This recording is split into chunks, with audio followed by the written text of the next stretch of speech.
Tom. I'm one of the UI artists that works at Forge, which means I make a lot of the menus and buttons. Like this. I've been working at Forge for about 18 months, and my first mashup pack I worked on was Skyrim. Hiya, my name's Julie. I work with Tom on the UI team. I've only been at 4J for about 4 months now. I started as an intern while I was at university, and a month ago I came on as a junior UI artist. Because I've not been there very long, I've only worked on 2 mashup packs. I worked on Little Big Planet and Greek mythology. Every time we do a mashup pack, we make a new interface to go with it.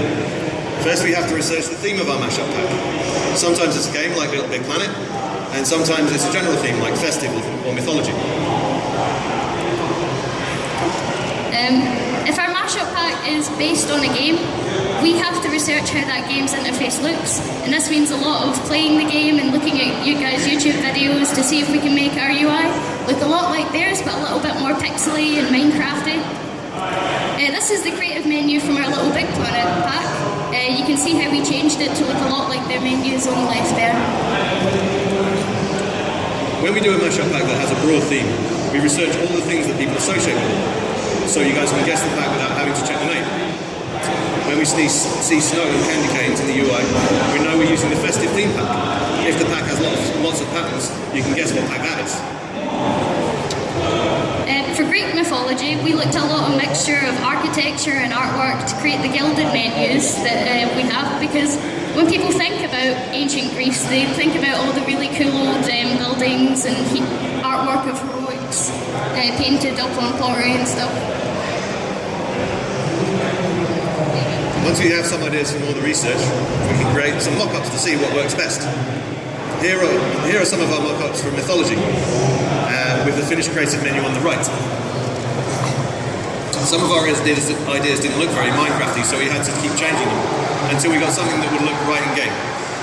Doing little mock-ups means that we can get feedback on our ideas before we go and spend time implementing them. It also means we can catch each other if we make something that looks silly. So once we've decided on an idea that we'd like to make, we create new versions of all the menus and buttons so that they fit that theme. This is just some of our UI assets for default texture pack. On the left there, that you should all be fairly familiar with that. And it's the same assets, redesigned for Little Big Planet on the right there. Once we set all these up, we have to roll our interface onto all of our different platforms. And we've got a lot of different consoles, so sometimes we have to go back and change everything just because it looks silly on one of them. After all that's done, we have to play the game lots so we can make sure that everything looks right and nothing breaks. Then, finally, we send it off to our testers, who go through the menus and options to see if they can break anything. And they usually do, especially if we're testing new features like the evil book and quill. Right, next we have Brian, who's going to talk about some mobs. Yeah, finally, it's on to the cool stuff, not the boring stuff. Right, I'm Brian. You may remember me from the crazy redstone talk. If you were there, hopefully you were all there. Anyway, I've been there at 4J now for about 18 months, and I've worked on quite a lot of stuff, from animation, designing buildings, doing mobs, all sorts of crazy things. The first pack I ever worked on was the cartoon pack. But today, I'm going to show you guys how we do the mobs. Creating mobs is actually quite a big chunk of the production in Minecraft. Currently, there's about 70 individual mobs for Minecraft, and every time Mojang creates a new mob or something like that, it then gets added to our packs, which means more work for me and more pressure for me. Can you guys hear me alright? Yeah. Cool, sorry guys. Sorry guys. So, for each mob, we have to obviously take into consideration it needs to look cool, it needs to look right at the same time. So for that, we create a good reference board, and once I'm kind of happy with that, I kind of sink it in, get absorbed, and then I'm ready to go.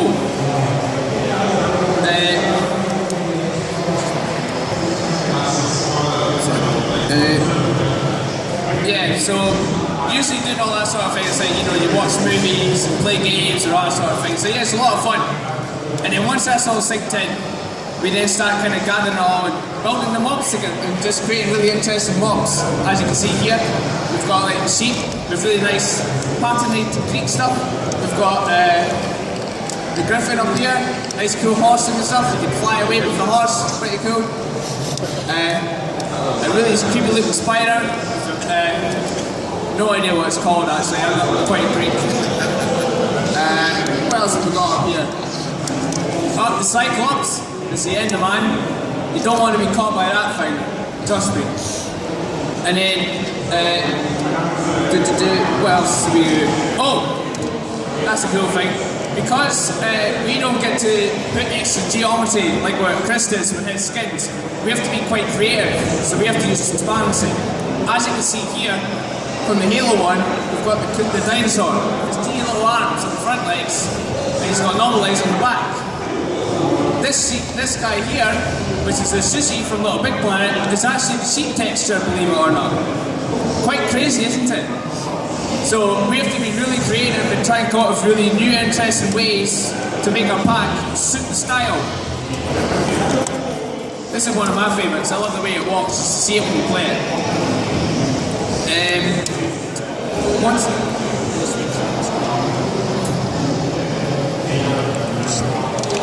But I'm going to show you guys something pretty cool.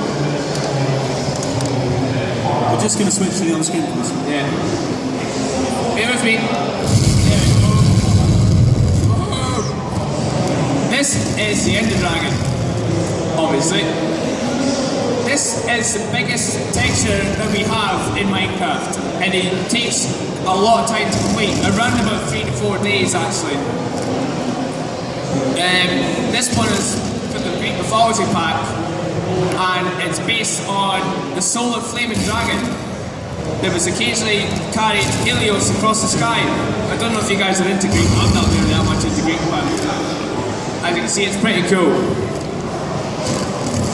But you know what? I'm getting a bit tired now, and I think we need to go on with Michael. He's going to show you how we put the massive buildings together and show all the concept. Alright? Cool.